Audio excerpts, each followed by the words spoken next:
Even though the prettiest girl in my class, Phoebe Jones, bombed her college entrance exams, she claimed she had gotten into the prestigious Pemberton University and was just waiting for orientation day. She even guaranteed she could get the whole class in, too.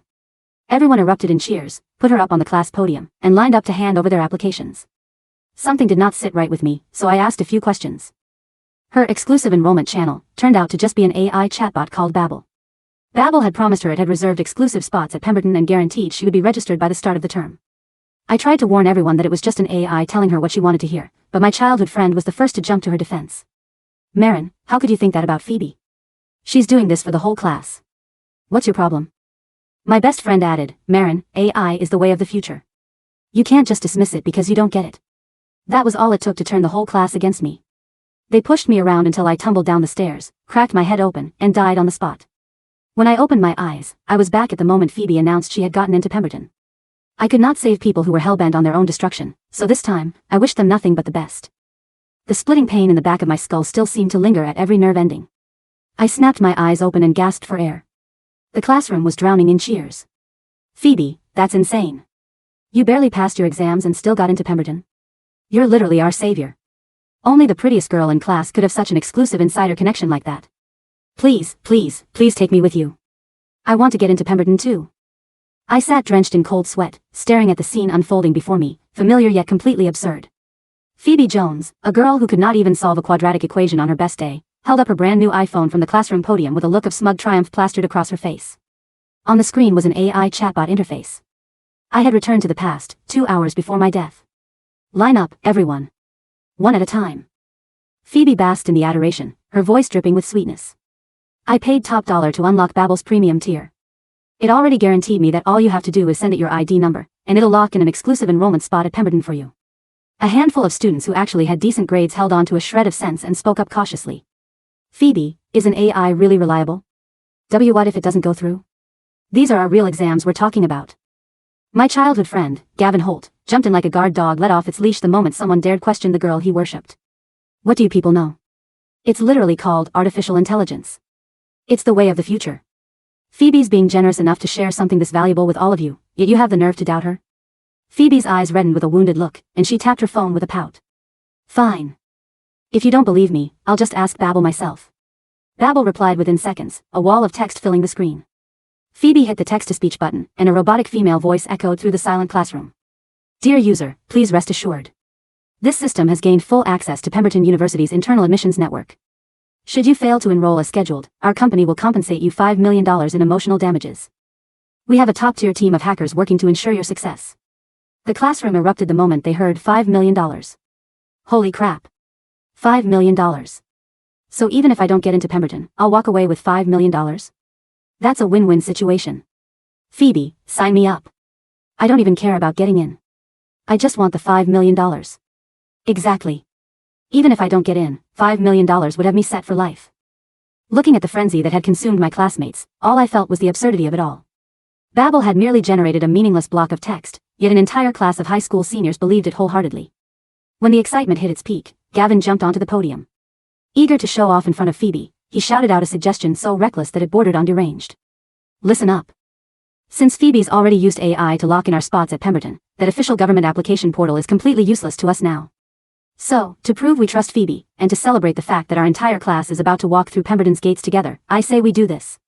Every single one of us will change our application to Pinewood Vocational College in the official system.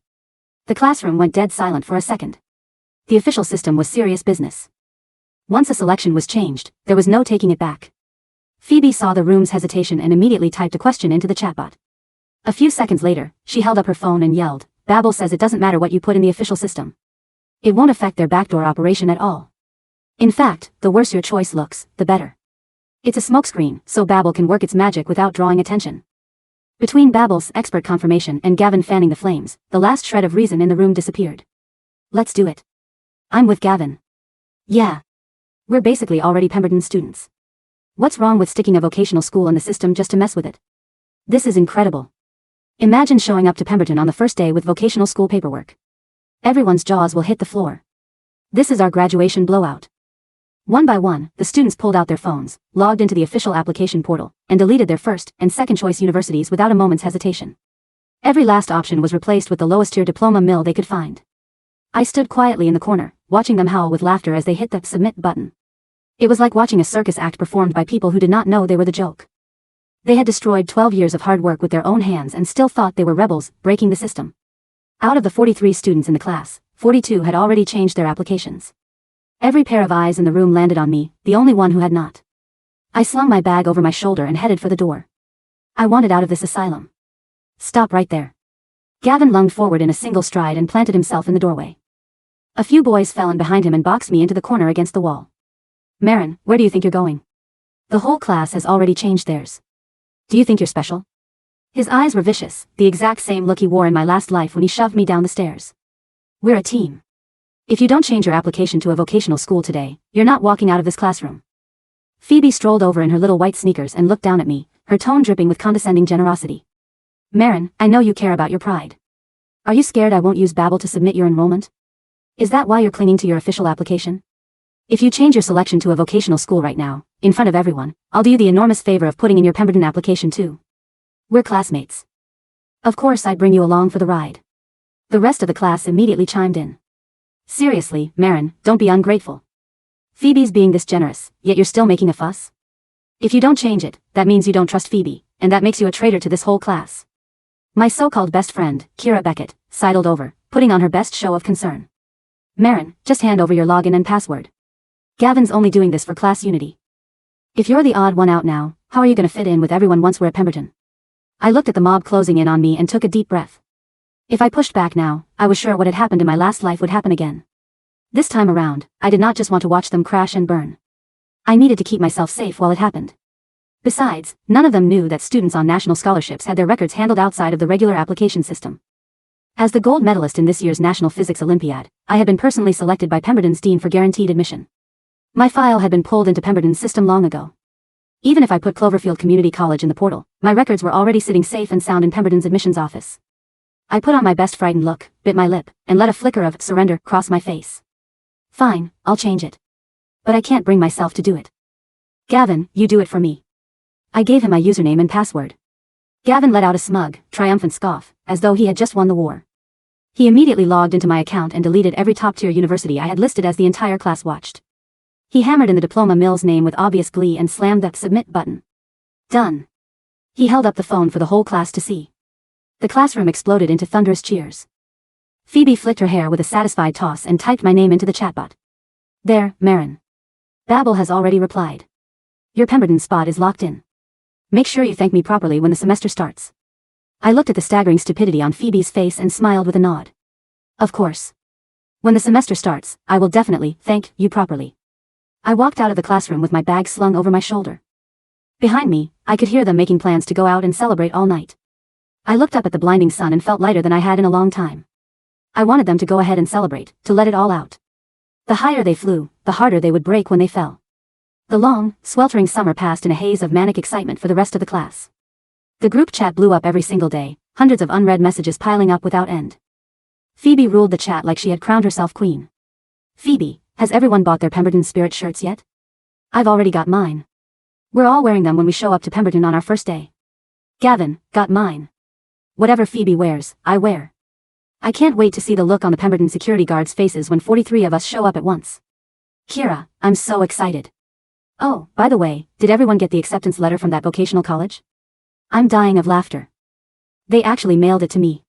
Sure enough, by mid-August, the physical acceptance letters from the vocational college had landed in their mailboxes one after another. The group chat panicked for about half a minute. Then, Phoebe sent a screenshot from Babble.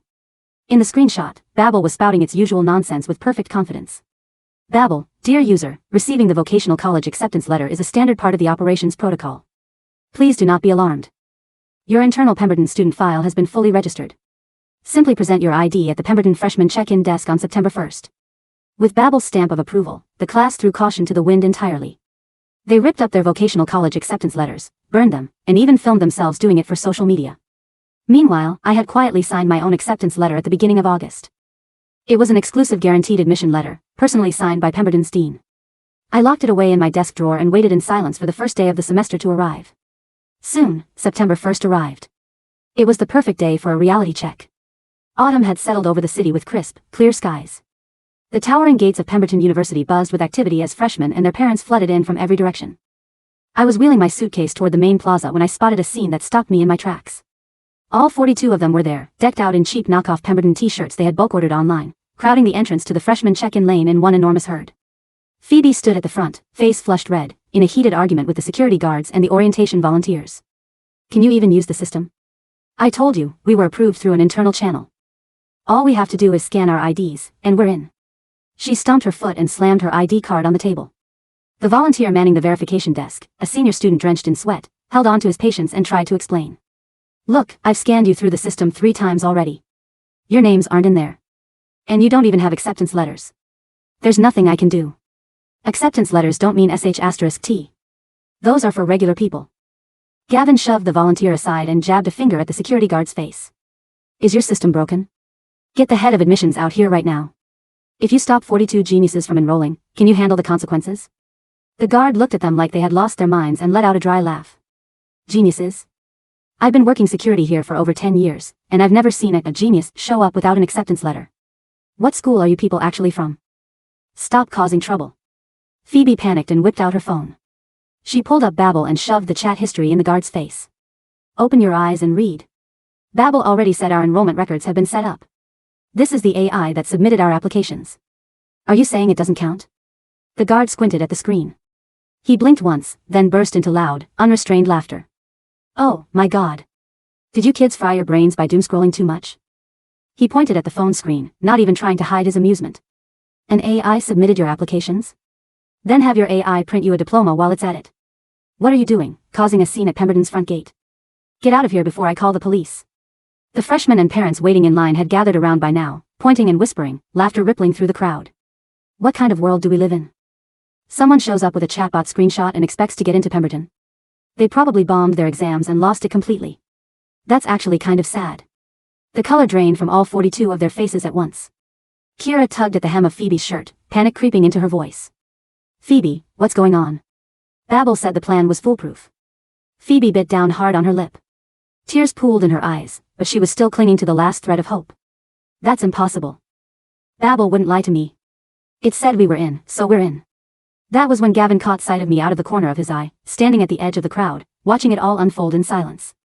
He looked at me like I was equal parts scapegoat and salvation. His eyes went red, and he charged straight toward me. Maren. What are you doing standing over there, enjoying the show? You're one of us. Get over here and talk some sense into these people.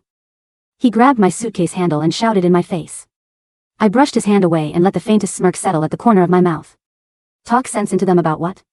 About how all of you got played by a brain-dead chatbot. I ignored the stunned looks on their faces, reached into my backpack, and pulled out a gold-embossed acceptance letter stamped with Pemberton's crest. Then, I walked straight toward the verification lane.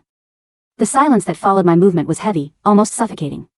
All 42 pairs of eyes watched as I bypassed the chaotic crowd, my suitcase. Wheels clicking softly against the pristine cobblestone path. Maren. Gavin's voice cracked, a mixture of desperate anger and confusion. Where do you think you're going? I literally deleted your application myself. You're going to Cloverfield. You don't belong in that line. I ignored him, keeping my eyes fixed on the volunteer at the verification desk. The young man, whose name tag read Ethan, looked up at me with an exhausted, pleading expression, clearly drained by the 42 screaming teenagers who had spent the last hour insisting they had backdoor access through an AI chatbot. Next, please, Ethan sighed, rubbing his temples. I stepped forward, unzipped the front pocket of my backpack, and pulled out the gold-embossed letter. The heavy, cream-colored parchment caught the morning sunlight, the metallic Pemberton crest gleaming with undeniable authority. Ethan's eyes widened slightly. He took the letter, his fingers tracing the raised gold foil. This is an official dean's invitation. Yes, I said, my voice calm and steady. I'm Maren Vance. I was admitted under the National Physics Olympiad early selection track. Ethan immediately sat up straight, his tired eyes suddenly sharp. He pulled up his database, typed in my name, and scanned the unique QR code printed at the bottom of my letter. Beep. A soft, green light flashed on his monitor. Maren Vance, Ethan read aloud, a look of immense relief washing over his face. Yes, your file was fully processed and locked in early June. You're assigned to Oak Hall, room 302. Here is your student ID card, your room key, and your orientation packet. Welcome to Pemberton University. He handed me a sleek, navy blue lanyard with my printed photo and the words Pemberton class of 2030 emblazoned in gold. Thank you, I said, taking the key card. Behind me, the silence broke like shattered glass. Wait, what? Kira's voice shrieked from the middle of the crowd. That's impossible. She's lying. Gavin changed her application. We all saw him do it. Gavin charged toward the metal barrier, his face twisted in absolute disbelief. Hey. Check that again. She's cheating. I personally logged into her account and changed her choices to Cloverfield Community College. The system should have registered her there. How is she in your database? The security guards immediately stepped in, placing their hands on their utility belts and forming a solid wall between Gavin and the desk. Step back, young man, the lead guard barked. The student's credentials are valid. If you don't have an official admission pass, you need to clear the area immediately. She hacked it. Phoebe screamed, her polished veneer finally cracking as she pushed her way to the front. She must have used a fake letter. My Babble premium account guaranteed that we were the only exclusive group getting in today. If Maren's name is on that screen, then Babble must have put her there by mistake. Phoebe turned to me, her eyes wild, her knuckles white as she gripped her phone. Maren. Did you secretly sign up for Babble behind my back? Did you steal my spot? I turned around slowly, the heavy weight of my lanyard resting against my collarbone. I looked at Phoebe, then at Gavin, and finally at Kira. I didn't use Babble, Phoebe, I said, my voice flat. And I didn't hack anything. Then how are you in? Gavin roared, his fists clenched so tightly his knuckles were turning white. I deleted your Pemberton choice. I watched the screen say. Submission successful for Cloverfield. You did, I agreed, offering him a faint, polite smile. But what you don't know, because none of you bothered to study the university's admission guidelines, is that national scholarship recipients and Olympiad gold medalists bypass the standard online application portal entirely. Once the dean signs the early selection registry, the student's file is locked. Even if you log in and change my choices to a vocational school, the official registry cannot be altered by the user. My spot was secured before you even touched my phone. I leaned in slightly, letting them hear every word clearly over the murmurs of the surrounding crowd. I gave you my password because I knew it wouldn't change a thing for me. But you actually deleted your own futures. The realization didn't hit them all at once. It leaked in slowly, like poison. Kira's face went pale. What do you mean, our own futures? She's lying to scare us. Phoebe shouted, though her voice trembled, lacking its usual smug authority. Don't listen to her. She's just jealous because she didn't get the premium tier. Babble is an advanced AI. It wouldn't lie to me. I paid $500 for the VIP admissions gateway. Phoebe frantically began tapping on her phone, typing into the Babble chat interface. Phoebe, we are at the Pemberton gates. The security guards are saying we aren't in the system. Please authorize our entry immediately. We all stood there, watching her screen. A second later, the chatbot replied. Babble, understood, user. The database synchronization is currently undergoing a scheduled maintenance bypass. Please instruct the campus staff to input override code Pemberton VIP 999. Your status is guaranteed. Phoebe's face lit up with triumph. She thrust the screen in front of the security guard's face. See? Read it. Input the override code. Pemberton VIP 999. Do your job. The security guard didn't even look at the phone. He looked at Phoebe with a mixture of pity and annoyance. Miss, we don't have an override code system. This is a university, not an arcade. Move along. Try it. Gavin yelled, slamming his hand on the check-in table. Just type it in. What are you scared of? Sir, if you touch this desk again, I will have you detained for disturbing the peace, the lead guard warned, his voice dropping to a dangerous register. Just then, a middle-aged man in a tailored gray suit walked out of the administrative building behind the gates. He carried a tablet and had an air of quiet authority. The orientation volunteers immediately stood straighter. What's the delay here? The man asked, his voice cutting through the humidity. Director Vance, Ethan said, standing up. We have a group of individuals claiming they have an exclusive AI enrollment under a system called Babble. They don't have acceptance letters, and their names aren't in the registry, but they refuse to leave. Vance. The name sent a jolt through me. He wasn't related to me. Vance was a common surname, but he was the director of undergraduate admissions at Pemberton. A legendary figure known for his no-nonsense attitude. Director Vance stopped and looked at the group of 42 students, all wearing their matching, cheap polyester Pemberton t-shirts. He then looked at Phoebe's phone, which she was still holding out like a shield. Babble? Director Vance's eyebrows rose. He let out a short, dry laugh. Are you children serious? Phoebe's eyes welled with tears. It's a premium AI, it has a $5 million emotional damage clause. Miss, Director Vance said, his voice cold and precise. Babble is a well-known offshore subscription scam. It's a basic wrapper application utilizing a leaked open-source language model. It has absolutely no access to our university databases, nor does any other third-party software. Our admissions network is closed, government encrypted, and protected by multi-layered firewalls. A $500 chatbot cannot buy you a backdoor into an Ivy equivalent institution. He took a step closer to the barrier, looking over the pale, sweat-slicked faces of my former classmates. Furthermore, Vance continued, we received a massive wave of application withdrawals and adjustments from your high school district 2 months ago. 42 students voluntarily changed their primary selections to Pinewood Vocational College. Our system flagged it as an unusual cluster, but since the changes were verified with individual passwords and two-factor authentication, we processed them accordingly. Your spots at Pemberton do not exist. You are officially enrolled at Pinewood. No. Kira whispered, her knees buckling. She grabbed onto a nearby signpost to keep from falling. No, that can't be true. I got my gold medal in the regional debate. I had a high GPA. I only changed it because Phoebe said. You changed it because you were greedy, I said softly from behind the barrier. Gavin looked at me, his eyes wide and bloodshot. Maren, you knew. You knew this would happen. Why didn't you stop us? I looked at him, remembering the cold, hard concrete of the stairs in my past life. I remembered the feeling of my skull cracking open, the sound of their laughter fading into panic, and the absolute lack of remorse they had shown as I lay dying.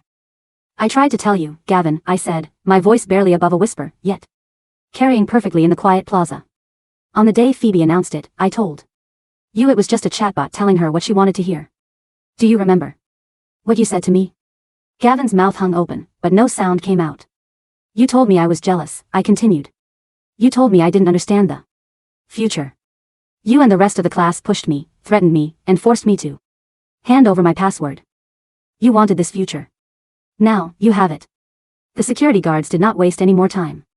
Under Director Vance's direct orders, campus police were called to clear the entrance.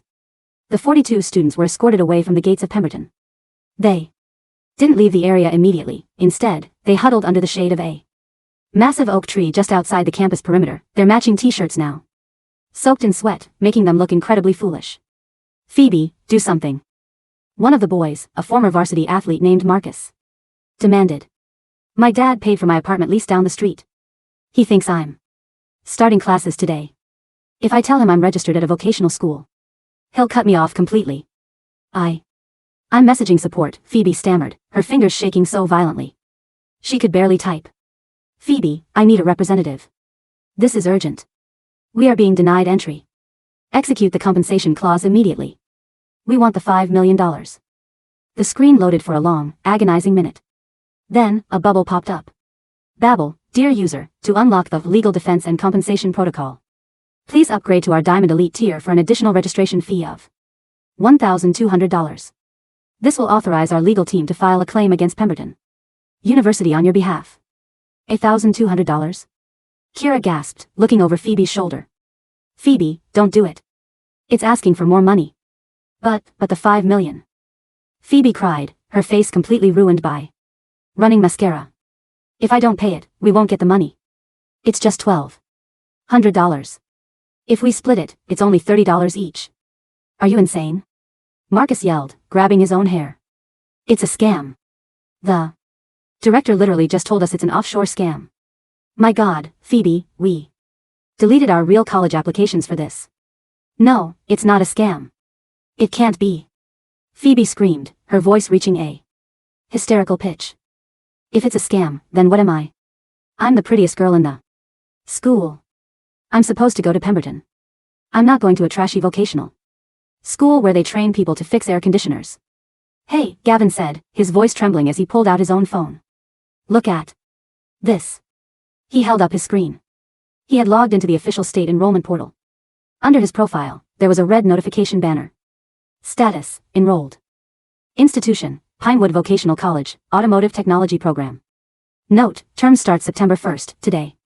Failure to report by 12 p.m. will result in administrative withdrawal and forfeiture of the state-subsidized tuition grant. It's 11:15, Gavin whispered, his face devoid of color. Pinewood is a 2-hour drive from here.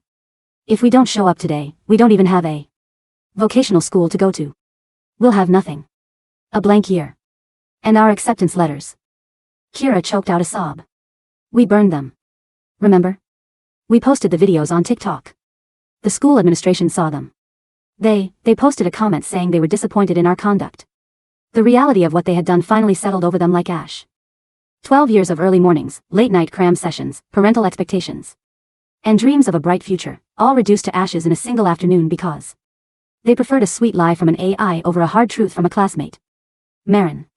Gavin muttered, turning his head back toward the campus gates. This is all her fault. If she had just explained it better, if she had fought harder to stop us. Are you serious, Gavin? Kira snapped, her voice dripping with sudden, venomous realization. We literally bullied her. You threatened to beat her up. If she didn't give you her password. We forced her out of the room. How is this her fault? She knew. Gavin screamed, his eyes bloodshot. She knew we were ruining our lives and she just stood there and watched. She's a monster. While the storm raged outside the gates, I wheeled my suitcase into Oak Hall. The dormitory was beautiful, with high ceilings, dark wood paneling, and the faint, comforting scent of old books and floor wax. It was everything I had dreamed of during those endless nights of studying for the physics Olympiad. My room, 302, was spacious and bright, with a large window overlooking the central courtyard. My roommate, a quiet girl named Clara who was majoring in biochemistry, was already unpacking her books. She looked up and smiled warmly.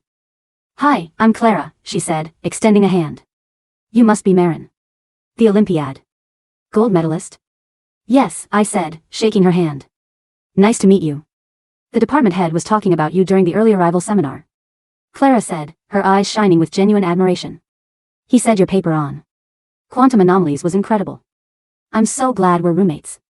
Thank you, I said, feeling a warmth spread through my chest. This was the life I was supposed to have. No drama, no toxic hierarchies, no desperate attempts to please a crowd of people who would throw me down the stairs the moment I inconvenienced them. Just knowledge, quiet mornings, and people who respected hard work. I spent the afternoon unpacking my clothes, setting up my desk, and organizing my physics textbooks. Around 3 p.m., my phone buzzed. I unlocked it. The high school class group chat, which had been renamed Pemberton Elite Class by Phoebe 3 months ago, was now a digital war zone. Marcus, you ruined my life, Phoebe. My dad found out. He's kicking me out of the house. He said if I'm going to Pinewood, I have to pay for my own tuition and rent. I hate you. Lily, does anyone know how to get the tuition grant back? Pinewood said because we missed the noon registration, we have to pay the full price as out-of-district students. That's $8,000. My parents don't have that kind of money. Kira, Phoebe, answer your phone. My mom is calling your mom right now. Your mom is claiming she didn't know anything about this. Gavin, Maren is in Oak Hall. I saw her name on the dorm directory online. We need to go there. She's the one who let us do this. She has to have some connection with the dean. She can get us in if we force her to talk to him. I stared at Gavin's message. A cold sensation washed over me, but this time, it wasn't fear. It was sheer disgust. Even now, at rock bottom, they couldn't take responsibility. They still wanted to drag me down to save themselves. I didn't reply. I simply tapped the settings icon, selected leave group, and then blocked every single classmate's number, one by one. I was done with the circus. 2 weeks passed. Pemberton life was everything I had hoped for. The lectures were intellectually stimulating, the professors were deeply passionate about their research, and I had already been invited to join Dr. Eris's quantum computing research group as a freshman assistant. I had almost forgotten about my past life, until one rainy Tuesday evening in mid-September. I was leaving the university's main library, carrying a heavy stack of reference books on thermodynamics. The rain was coming down in a steady, cold drizzle, and the campus was mostly empty as students hurried to their warm dorms. As I stepped under the stone archway of the library exit, 3 figures stepped out from the shadows of the pillars. I stopped.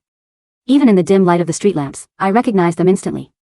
Gavin, Phoebe, and Kira. They looked unrecognizable from the confident, polished teenagers of 2 weeks ago. Phoebe was wearing a faded, oversized sweatshirt, her hair tangled and unwashed. The prettiest girl in class looked hollowed out, her eyes sunken and rimmed with red. Gavin looked even worse. He had lost weight, his jawline covered in rough stubble, his clothes damp from the rain. Kira stood slightly behind them, shivering, clutching a cheap plastic umbrella. Maren, Gavin said, his voice raspy. He took a step forward, blocking the path. Down the steps. What are you doing here? I asked, my voice flat. I kept my grip tight on my textbooks. We've been waiting for you for 3 hours, Kira said, her voice cracking. Maren, please. You have to help us. Everything is ruined. I don't owe you anything, Kira, I said. Please move out of my way. No. Gavin snapped, his temper flaring instantly. He stepped closer, his chest nearly touching my books. You don't get to just walk away and play the genius while our lives are in the trash. You knew that AI was a scam. You let us delete our applications. I literally warned you, I said, looking him dead in the eye. I stood in front of the classroom and told you it was a chatbot. You called me jealous, shoved me, and took my password. What else was I supposed to do? Let you kill me? Gavin flinched slightly at the word kill, though he didn't know the physical weight that word held for me. You should have tried harder. Phoebe suddenly screamed, stepping forward, her fingers clawing at the air. You're smart, Maren. You always find a way. If you had just explained it properly, if you had shown us proof, we wouldn't have done it. You did this on purpose because you hated me. You wanted to see me fail. Phoebe, I said, feeling a wave of profound pity for the girl. You fell for a chatbot that promised you $5 million in emotional damages and claimed to have a team of hackers working for a university admission. A 10-year-old would have seen through that. You didn't fail because of me. You failed because your vanity made you blind. Shut up. Phoebe shrieked, tears streaming down her face. You have to fix this. Your advisor is the dean. We looked it up, Dean Vance is your academic mentor. You have to go to him and tell him there was a system error. Tell him we were hacked. If you do that, he'll let us transfer in. A transfer? I let out a dry, cold laugh. Pemberton's transfer acceptance rate is less than 1%. You have to have a 4.0 GPA from a top-tier institution to even be considered. You are currently registered, or were registered, at a vocational school. Do you really think the dean is going to bypass the entire board of admissions for 42 students who don't even know what a quadratic equation is? Then give us your scholarship money. Gavin demanded, his hand reaching out to grab the strap of my backpack. You're a gold medalist, you get free housing and a monthly stipend. Give it to us. It's the least you can do to compensate us for what you did. Let go of me, Gavin, I said, my voice dropping to a dangerous whisper. No. Not until you promise to help us. Gavin yelled, tugging at my backpack. You think you're so smart? Let's see how smart you look when. Hey. What is going on there? A loud, authoritative voice boomed from the bottom of the library steps. 2 campus security officers were walking up the path, their flashlights cutting through the dark rain. Gavin froze. Step away from the student, the lead officer commanded, his hand resting on his taser. Kira immediately panicked. Gavin, let's go. We shouldn't have come here. No. I'm not leaving until she. The officer didn't hesitate. He lunged forward, grabbed Gavin's arm, twisted it behind his back, and slammed him against the stone pillar. Ah. Let me go. I'm a student. Gavin screamed. Not at this university, you aren't, the officer growled, pulling out a pair of zip ties. We've had reports of trespassers matching your descriptions loitering near the dorms all week. You're under arrest for trespassing, harassment, and attempted assault. Phoebe let out a horrified shriek and turned to run, but the second officer quickly blocked her path. Don't move, miss. Within minutes, backup arrived. Gavin was escorted down the steps in handcuffs, screaming obscenities at me, his face wet with a mixture of rain and tears. Phoebe and Kira were detained, their names and IDs recorded for formal trespassing charges. As they were being led away, I stood under the library archway, the dry stone floor beneath my feet solid and secure. I looked down at them one last time. They had wanted to drag me down into their swamp, but all they had done was hasten their own descent. The campus incident was the final straw. Pemberton's legal team pressed formal charges against Gavin for harassment and attempted assault on a scholarship student. Because he was 18, he was processed as an adult. His parents had to mortgage their house just to post bail and hire a defense attorney. But the worst was yet to come for the rest of the class. A week after the library incident, the news broke nationwide. Headline: The Babble Scam, How an Offshore Shell Company Stole Millions and Ruined the Futures of Hundreds of High School Seniors. The investigation revealed that the creators of the Babble application were not tech entrepreneurs or AI innovators. They were a sophisticated cybercrime syndicate operating out of a tax haven in Eastern Europe. The app was designed specifically to target desperate, low-achieving students who wanted an easy way into prestigious universities. The premium subscription was just the hook. The real harvest was the data. To verify their identity for the backdoor enrollment, the app had required the students to upload 1. High-resolution scans of their social security cards or national ID cards. 2. Facial recognition video scans for the verification portal. 3. Their parents' bank account details and credit card numbers to secure the $5 million insurance bond. By the time the authorities shut down the app servers, the syndicate had already sold the complete identity profiles of thousands of students on the dark web. The fallout was catastrophic. Phoebe's family was the first to fall. Her father, a mid-level real estate developer, had allowed Phoebe to use his corporate credit card to purchase the premium subscription and subsequent Diamond Elite upgrades. Through that single connection, the hackers bypassed his company's firewall, accessed their corporate accounts, and drained over $1.4 million in liquid assets. Within 48 hours, his business declared bankruptcy, and their family home was seized by the bank. Kira's parents woke up to find their life savings wiped out. 3. High-interest loans taken out in Kira's name, and their credit scores completely ruined. Even the students who had only paid the basic registration fee found their identities stolen. They couldn't open bank accounts, they couldn't apply for student loans, and some of them were flagged by federal agencies for suspicious financial activities they had never committed. They had wanted a shortcut to success, but they had handed the keys to their lives to thieves. By November, the autumn leaves had fallen, leaving the branches of the Pemberton oaks bare and sharp against the gray sky. I sat in a cozy local cafe near the campus, sipping a hot matcha latte, reviewing some data for Dr. Eris's research project. The door of the cafe opened, and the cold wind blew in. I looked up. A girl in a stained green apron was sweeping the floor near the entrance. She looked exhausted, her face pale, her hands red and chapped from the cold water and cleaning chemicals. It was Phoebe. She had been hired as a part-time cleaning assistant at the cafe. Because of her family's bankruptcy, they had been forced to move into a tiny, cramped apartment in the low-income district of the city. With no college prospects and her family in deep debt, she had to work 12 hours a day just to help pay for groceries. She was sweeping the dirt toward the trash can when she noticed me sitting in the corner. She froze. She looked at my clean, comfortable wool coat draped over the chair. She looked at my high-end laptop, my neat stack of physics textbooks, and the sleek navy blue Pemberton lanyard resting on the table. For a long moment, neither of us said anything. There was no anger left in her eyes. There was only a profound, hollow emptiness. Maren, she whispered, her voice barely audible over the hum of the espresso machine. Phoebe, I replied, my tone neutral. Do you hate me? She asked, her knuckles turning white around the broom handle.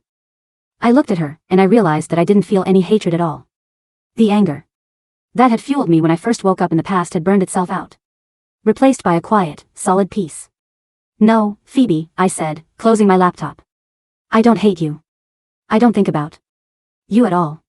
She flinched, as if my lack of anger was more painful than any insult I could have hurled to someone who had lived her entire life wanting to be the center of attention, the prettiest girl, the savior of the class, being completely irrelevant was the ultimate defeat.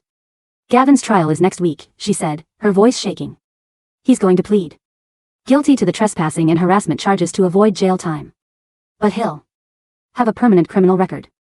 He won't be able to get a decent job. He blames me. He won't even look at me. He made his own choices, Phoebe, I said. Just like you did. I just wanted to be special, she whispered, tears finally escaping her eyes, leaving tracks through the dust on her face. I just wanted everyone to look at me and think I was amazing.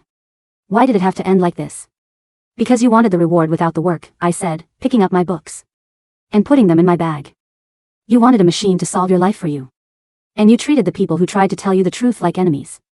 You got exactly what you built. I stood up, slung my bag over my shoulder, and placed a few dollar bills on the table for the coffee. I walked past her without pausing. The bell above the door chimed as I stepped out into the crisp, clean autumn air. The campus of Pemberton University was quiet as the first winter snow began to fall, dusting the stone arches and the wide, open lawns with a clean blanket of white. I walked toward the physics department building, my boots crunching softly on the fresh snow. My phone buzzed in my pocket. It was an email from the National Science Foundation. Subject, Fellowship Grant Approval, Maren Vance. Dear Miss Vance, we are pleased to inform you that your research proposal on quantum state coherence has been approved for a full undergraduate research grant. I smiled, a genuine, quiet feeling of accomplishment warming me from the inside out. I thought back to that dark, terrifying moment on the school stairs in my past life, the feeling of falling, the sudden darkness, the bitter realization that I had died for trying to save people who didn't want to be saved. In this life, I had chosen a different path. I had chosen to let go of the weights that were dragging me down. I had let the foolish walk their path of self-destruction, while I quietly, steadily built my own. I reached the steps of the physics building and looked back at the campus. The world was vast, cold, and beautiful. There were no shortcuts, no easy answers, and no magic algorithms that could replace the slow, deliberate work of building a life. I turned around, pushed open the heavy wooden doors, and walked into the warmth of my future.